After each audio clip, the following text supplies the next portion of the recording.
Have you ever sat quietly at a family gathering and felt something shift in the room, but couldn't quite put your finger on it?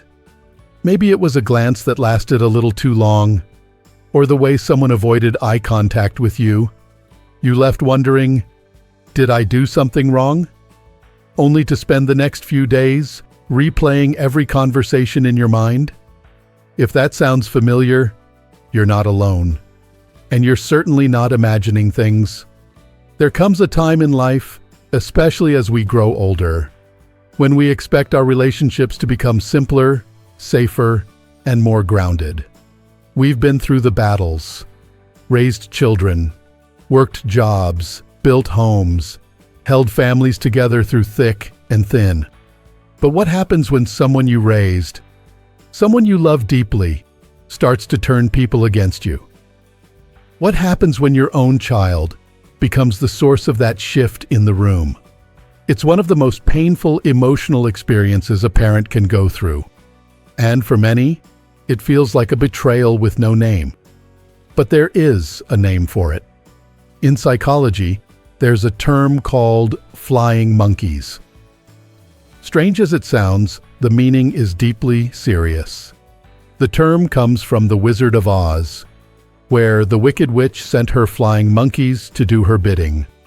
In real life, these flying monkeys are people your child may recruit, intentionally or unintentionally, to side with them, take on their version of the story, and begin to treat you differently. It might be a sister who suddenly grows distant, a neighbor who used to chat with you every day, but now crosses the street when she sees you coming, a church friend who cancels lunch plans and doesn't explain why. These aren't random events. They are often the result of one person, your child, sowing seeds of doubt and distrust among the people in your life. And here's what makes it so complex. These flying monkeys usually believe they're doing the right thing. They think they're protecting your child from you. That's what makes this tactic so devastating. Your child, for whatever reason, hurt, pride, control, or unresolved issues, has told others stories about you. Maybe half-truths, maybe outright lies, maybe things taken out of context. But it's enough to make others question who you are and what kind of parent you've been. And it cuts deep, doesn't it? Because these people, your siblings, your friends, your grandchildren, don't know the full story. They weren't there for the moments you stayed up all night with your child when they were sick. They didn't see you skip meals to pay for their schooling. They didn't watch you bite your tongue when you wanted to scream or pray for their happiness through every stage of life. But your child knows. And still, they've chosen to twist the narrative. It can happen quietly. One conversation here, a suggestive remark there, a fabricated memory, a shared concern. Before you know it, your support system starts slipping through your fingers. It's confusing and it's cruel. But here's something important I want you to hear right now. You are not powerless. You may not be able to control what others say or believe, but you do have the ability to respond with strength, with clarity, and with grace. And the first step in that response is understanding what's really going on. Flying monkeys don't just show up by accident. They are part of a bigger pattern of manipulation. This pattern often includes smear campaigns, where your child spreads negative, hurtful narratives about you to make themselves look better or more sympathetic. They may also engage in gaslighting, where they make you question your own memory, your own perception, even your sanity. Over time, you may start to wonder, was I really that bad of a parent? Or did I say something hurtful and forget? That doubt is exactly what they want. But here's the truth. This is not about your failure as a parent. This is about control. In many cases, especially with adult children who carry narcissistic tendencies, the goal is not resolution. It's not healing. It's not honesty. The goal is domination. to shape the story in a way that gives them the upper hand and leaves you feeling small, silenced, and isolated. And they know that involving others, especially people close to you, is one of the fastest ways to do it. When you understand the mechanics of this manipulation, you can begin to separate the lie from the reality. You begin to see that the sudden silence from friends or the awkwardness from family isn't always about you. It's about what they've been told. And the person telling them isn't always telling the truth. Now, I know that hearing all this can bring up a wave of emotions. Hurt, anger, sadness, even guilt. That's normal. You've invested your life into raising a child, and to find yourself here, on the receiving end of their bitterness or resentment, feels like a gut punch. But this is where your power begins to grow again, not in fighting back with more stories or trying to out-argue them in the family group chat. No, your power begins when you allow yourself to feel what you feel, without shame. Let yourself grieve. It's okay to cry when a relationship you nurtured for decades suddenly turns cold. It's okay to feel lost when people you trusted seem to drift away. You're not being dramatic. You're being human. And you've earned the right to honor your own feelings. Give yourself space to process. That might mean taking a walk each morning just to clear your mind. It might mean journaling your thoughts so you can untangle them. It might mean talking with a therapist who understands family trauma in later life. Whatever it looks like, know this: you are worthy of care, just as much now as you were when you were the one doing all the caring. And slowly, as the fog begins to lift, you'll start to see more clearly who's really in your corner. Some people will fade away. That's painful, yes. But others, the quiet, steady ones, will surprise you. They'll call just to say hi. They'll send you a card out of the blue. They'll look you in the eye and say, "I don't believe what they said about you. I know you." And in those moments, your heart will begin to heal. You don't need to win everyone back. You just need to hold close the people who never left. Sometimes the most hurtful thing isn't just what's said. It's how it's said and who says it to whom. You might find out from a neighbor that your child's been painting you as emotionally unstable or selfish. Maybe a cousin calls and says, "I heard you cut them off financially," even though you've helped that child every step of the way. Or you notice your granddaughter acting different, more guarded. And when you ask what's wrong, she just shrugs and says, "I don't know. Mom said you're just being dramatic lately." These moments pile up. They sneak in slowly, like water leaking under a door. At first, it's just uncomfortable. Then one day, you realize half your family isn't calling anymore. Your friends are pulling away, and no one asked you to the family barbecue this year. It starts to feel like you're disappearing, and you haven't done anything wrong. That's the silent power of a smear campaign.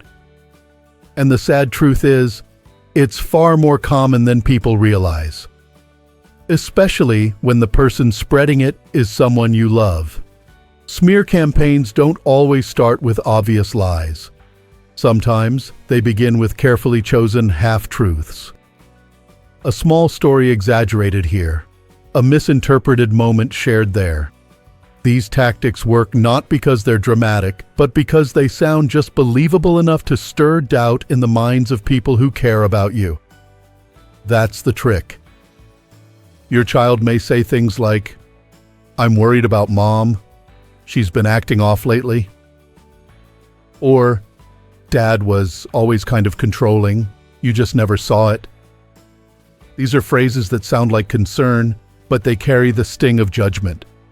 And when you try to defend yourself, you risk looking defensive or even guilty.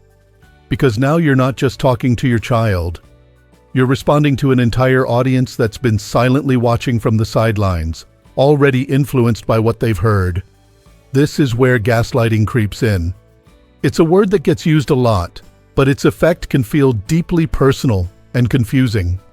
Gaslighting is when someone twists your words, rewrites history, or makes you feel like your memory can't be trusted.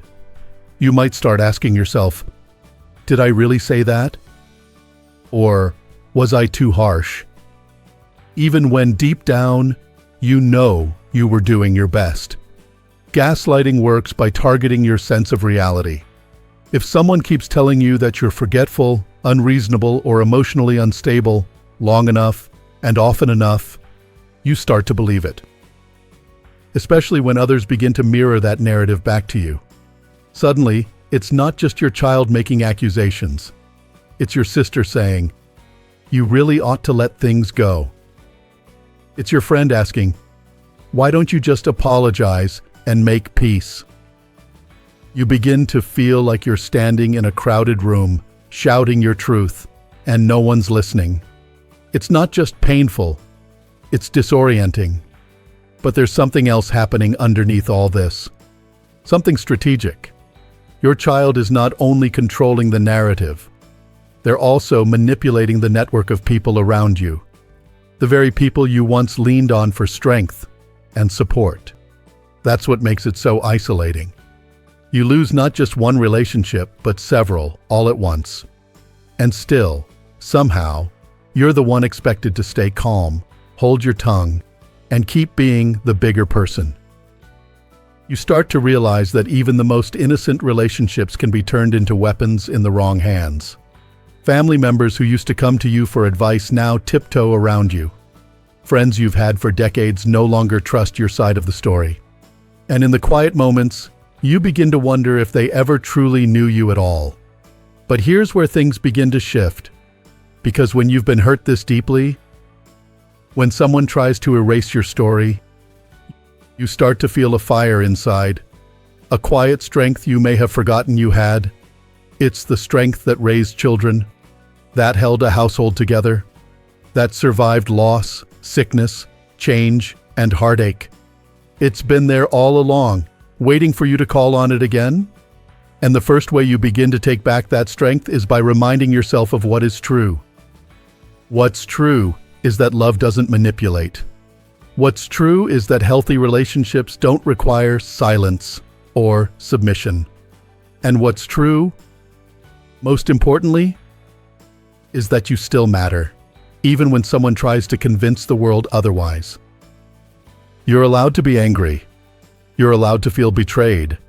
But you're also allowed to move forward, not by explaining yourself over and over to people who've made up their minds, but by investing your energy in those who want to hear the truth directly from you. That's the difference between being pulled into the game and stepping out of it entirely. You don't need to match your child's tactics. You don't need to play their chess game. But you can choose how you respond. You can respond by speaking clearly, calmly, and honestly to the people who still listen. You can respond by choosing your peace over their approval. And you can respond by remembering that, even now, your story isn't over. You still have a voice. You still have dignity. And you still deserve relationships that are built on love, not fear. The tactics your child may use, smear campaigns, gaslighting, turning others against you, are all about power. But you're not powerless. You are not what they say you are. You are more than the gossip, the rumors, and the whispers. You are still here, and you're stronger than they ever expected. There's something that happens when trust is broken, not just between you and your child, but between you and the world. You start to question everything. You look back at decades of family gatherings, baby photos, holidays, and inside jokes, and wonder where it all went wrong. Was there a moment, a turning point, something you missed? And then comes the silence, the heavy kind. The phone doesn't ring. The invitations stop coming. You feel the distance growing, even from people you once called your inner circle.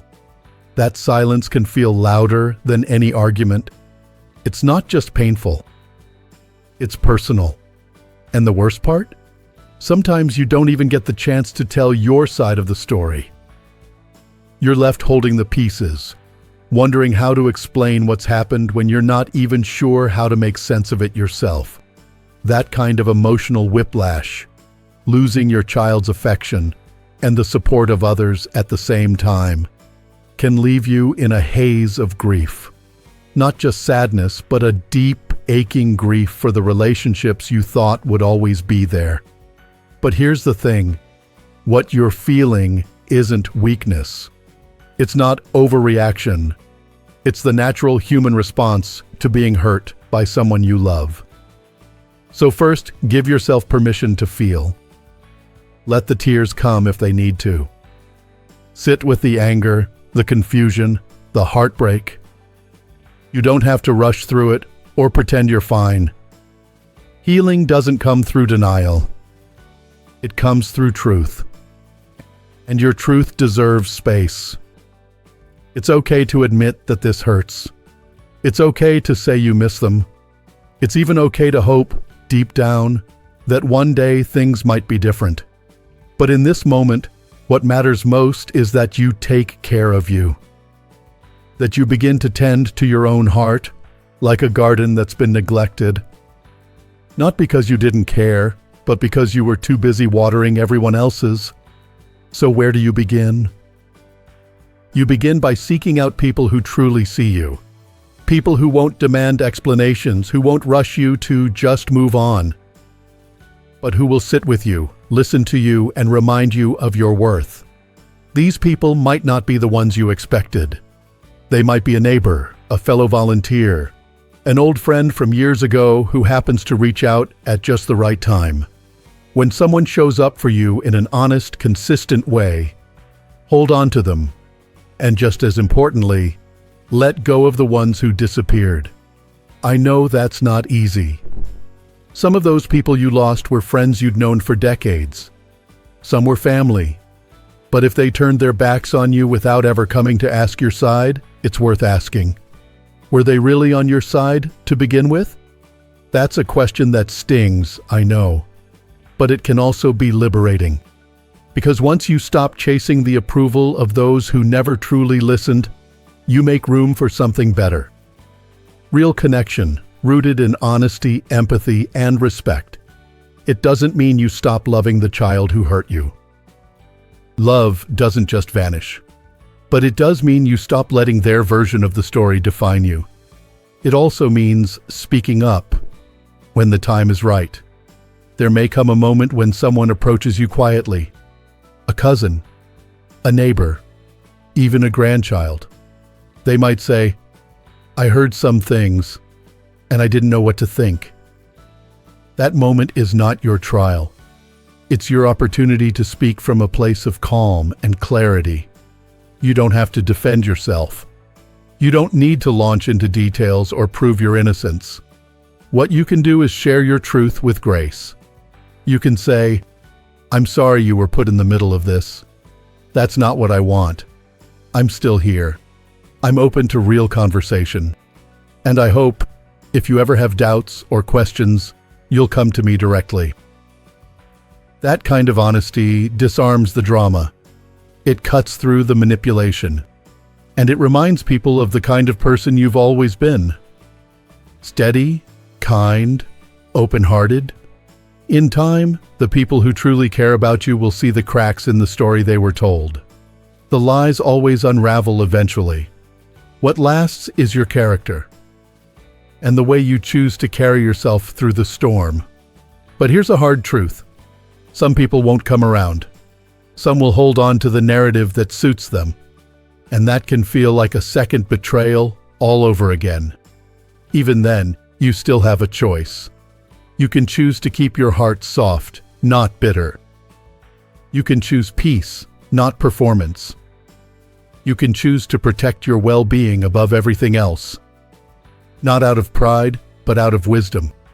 Because when someone turns people against you, they're trying to take more than your reputation. They're trying to take your voice, your spirit, your sense of self. Don't let them. Speak softly, but stand tall. Protect your peace like the sacred thing it is. And don't let the pain make you smaller. Let it make you stronger. You have the right to boundaries. You have the right to your own version of the truth. You have the right to heal without needing everyone's permission. And if you're still standing after all of this, and you already have more strength than most people will ever understand. You're not alone, not even close. There are so many others who've walked this painful path, who've been blindsided by betrayal, who've lost their footing only to find solid ground again later on. People who've not only survived, but gone on to rebuild their lives with more honesty, more depth, and more joy than they ever thought possible. You are not broken. You are becoming. There's something powerful that happens when you stop chasing the truth you wish other people saw and start standing firmly in the truth you already know. By now, you may have realized that not every relationship in your life was built to last. And as painful as that is to admit, it also opens the door to something far more healing, the opportunity to rebuild with intention. When your child turns people against you, it doesn't just wound your heart. It forces you to reevaluate the very fabric of your connections. And while that may feel like the unraveling of everything you held dear, it can also be the beginning of something more solid, more honest, and more peaceful than you've ever known. The truth is, not everyone deserves access to your heart. Not everyone earns the right to hear your story or walk beside you through life's ups and downs. But there are people out there, maybe quiet, maybe unexpected, who will see you clearly and value you just as you are. They're not always flashy. They don't always speak loudly, but they are steady, and they're real. Sometimes, all it takes is one or two people who say, "I believe you," to shift your entire world back into place. So now, instead of pouring your energy into trying to fix or prove, or explain yourself to those who've already turned away, start investing in those who stayed. Nourish the relationships that give you peace. Create new connections, even if that feels scary. It's never too late to build new bonds. Whether through a support group, your faith community, a book club, or even just a friendly neighbor. There are people who want to know you for who you truly are, not who someone else said you were. And when those flying monkeys, the ones your child may have influenced, come around with stories or secondhand gossip, remind yourself that their words don't define your worth. You can respond calmly, or you can say nothing at all. Silence can be powerful when it's rooted in strength, not fear. You've already endured more than most people can imagine, and that means you've earned your peace. Let go of the need to control the narrative. Let go of the belief that if you just say the right thing, people will come back around. The truth is, some of them won't. But the ones who matter, the ones worth keeping, will see the truth for themselves in time. And when they do, they'll be drawn not to your defense, but to your dignity. Remember that narcissistic behavior, especially in someone close like your child, is often driven by deep insecurity. It's not your job to fix that. It's not your responsibility to heal what they refuse to face. You can love them from a distance. You can pray for them, wish them peace, hope for change. But you don't need to let their chaos live in your home, your mind, or your heart. Forgiveness, if it comes, is for your freedom, not theirs. If you ever feel tempted to second-guess yourself, remind yourself of what you've lived through. You've made sacrifices, stayed silent for peace, offered grace where others would have burned bridges. You showed up. You did your best. And even if no one claps for you or thanks you or admits they were wrong, you can still walk away with your head held high. This is your life, not theirs. And it's far from over. So take a breath. Close your eyes for a moment if you need to. And picture a version of your life not built on the approval of others, but on your own values, your own voice, and your own peace. It's quieter, maybe, but it's calm. It's steady. It's yours. If this experience has stripped away the false friends and shallow family members, maybe that's a blessing in disguise. What's left now is fertile ground, space to grow something new, something true. You can rebuild trust, not with everyone, but with the right ones. You can surround yourself with people who don't just tolerate you, but cherish you. And most importantly, you can finally show up for yourself the way you've shown up for others your whole life. Because after everything, you still have so much to give. Your story isn't over. Not by a long shot. And if no one has told you this lately, let me say it now. You are wise. You are worthy. You are strong. Not in spite of what you've been through, but because of it. So don't let one person's bitterness bury your brilliance. Don't let a child's rejection erase your years of love. Don't let gossip steal your grace. You've earned every wrinkle, every smile line, every scar. You've survived heartache, disappointment, and loss. And still, here you are, choosing to heal, choosing to rise, choosing finally to put yourself first. Thank you for spending this time with me. If something in this video spoke to you, I invite you to share your thoughts in the comments.